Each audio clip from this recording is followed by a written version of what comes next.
अगर विश्व युद्ध होता है तो कौन किस तरफ जाएगा, क्या गठबंधन बन सकता है? भारत के पास अमेरिका का साथ होगा, नाटो का साथ होगा जिसमें ब्रिटेन, फ्रांस, जर्मनी जैसे देश आ सकते हैं। इजराइल भारत का पक्का दोस्त है। जापान, ऑस्ट्रेलिया भी साथ आ सकते हैं। भारत की रणनीतिक स्थिति, आर्थिक ताकत मजबूत होगी। पाकिस्तान का साथ चाइना दे सकता है, उत्तर कोरिया दे सकता है, टर्की उसके साथ जाएगा, ईरान उसके साथ होंगे, कुछ इस्लामिक देश जो हैं वो भी इसके साथ रहेंगे। कुछ देश ऐसे हैं जो दोनों साइड से रहेंगे, जैसे दक्षिण अफ्रीकी देश, अमेरिकी देश, ये हो सकते हैं। रूस पाकिस्तान के साथ इस बीच में क्लोज हुआ है, लेकिन भारत के साथ उसके संबंध दशकों पुराने हैं। ऐसे में रूस भी भारत की तरफ रहेगा। अब सवाल यह कि जिस विश्व युद्ध की हम बात कर रहे हैं, विश्व युद्ध 1 और विश्व युद्ध 2, ये शुरू कैसे हुए थे?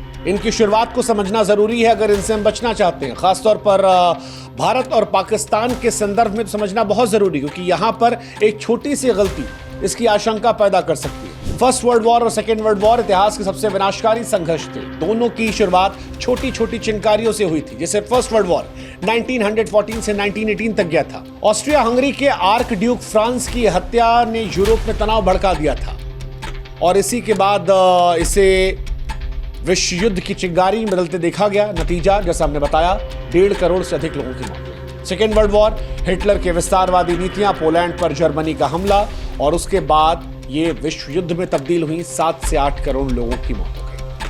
हालांकि भारत पाक एक दूसरे से लड़ रहे हैं, लेकिन फिर भी इस युद्ध को रोकने के कई रास्ते हैं, क्योंकि तबाही से पहले संयम और समझदारी काम आ सकती है। क्या क्या उपाय हैं हम आपको बताते हैं। पहला उपाय तो कूटनीतिक दृष्टिकोण से संयुक्त राष्ट्र और तटस्थ देशों की मध्यस्थता की जरूरत होगी।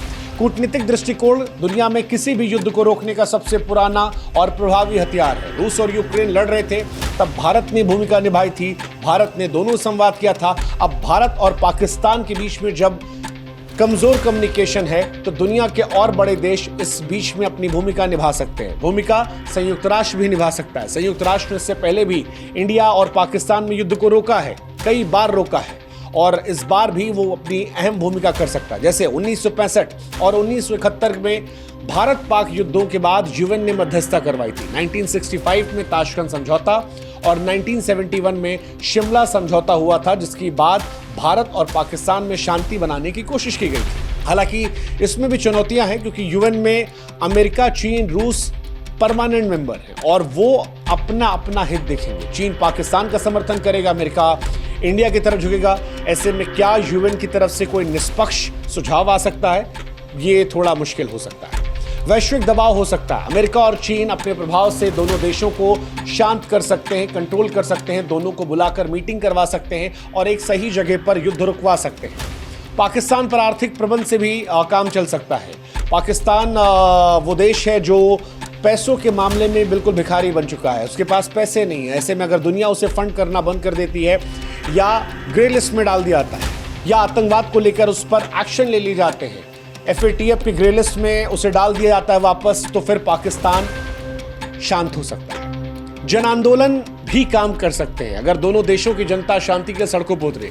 हालांकि इसके चांसेस ना के बराबर हैं, क्योंकि ना हिंदुस्तान और ना पाकिस्तान, ये दो ऐसे देश हैं जहां लोग देश के लिए जीने मरने को तैयार है। ऐसे में शायद ही कोई ऐसा होगा जो सामने आकर ये कहेगा कि युद्ध रुकना चाहिए। हालांकि कुछ लोगों ने लिखना पढ़ना ऐसा भी शुरू कर दिया है, वो सामने आ रहे हैं। जैसे भारत में अंबाती रायडू ने ट्वीट किया कि आंख के बदले आंख दुनिया को अंधा कर सकती। कई और लोगों ने भी लिखा कि युद्ध वो चाहते हैं जिन्होंने युद्ध देखा नहीं है, जिन्होंने युद्ध देखा है वो युद्ध से बचना चाहते हैं। अगर ऐसी आवाजें और बढ़ती हैं, अगर ऐसी आवाजें और ज्यादा आती हैं, तो शायद दोनों देशों की तरफ से कोई विचार हो सकता है। हालांकि युद्ध और देशभक्ति के शोर के बीच में ऐसी आवाजों का शोर शायद कम हो जाए, लेकिन फिर भी उम्मीद छोड़ना गलत है और आप इसकी भी उम्मीद कर सकते हैं। सैन्य संयम, भारत और पाकिस्तान को उकसावे वाली कार्रवाई करने से बचना चाहिए।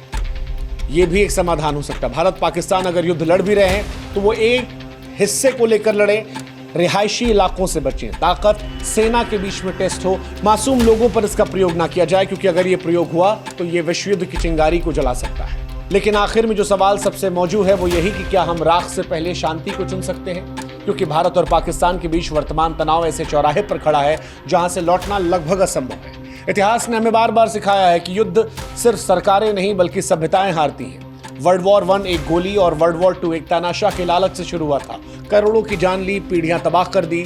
अब वर्ल्ड वॉर 3 की आशंका है। भारत और पाकिस्तान के बीच एक गलती इतिहास को बदल सकती है। एक मिसाइल इधर उधर होना ये दुनिया को युद्ध की आग में झोंक सकती है। परमाणु शक्ति कभी कोई ढाल नहीं रही है।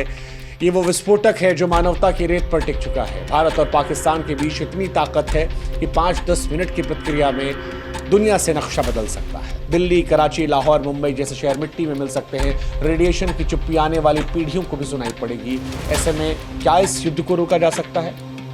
हाँ, अगर संवाद हो, संयम हो, समझदारी हो, कूटनीतिक हथियारों का इस्तेमाल किया जाए और दोनों देश की जनता युद्ध नहीं शांति में।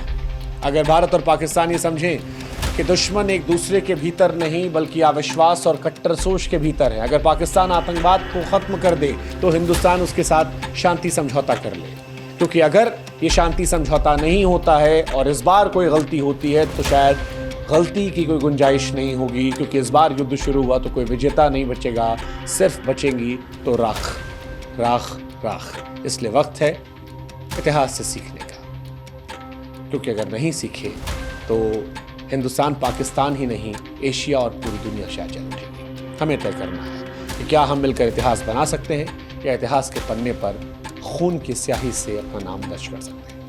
फैसला हिंदुस्तान और पाकिस्तान के लोगों को करना है। फैसला हिंदुस्तान और पाकिस्तान की सरकारों को करना है। जय हिंद, जय भारत, नमस्कार।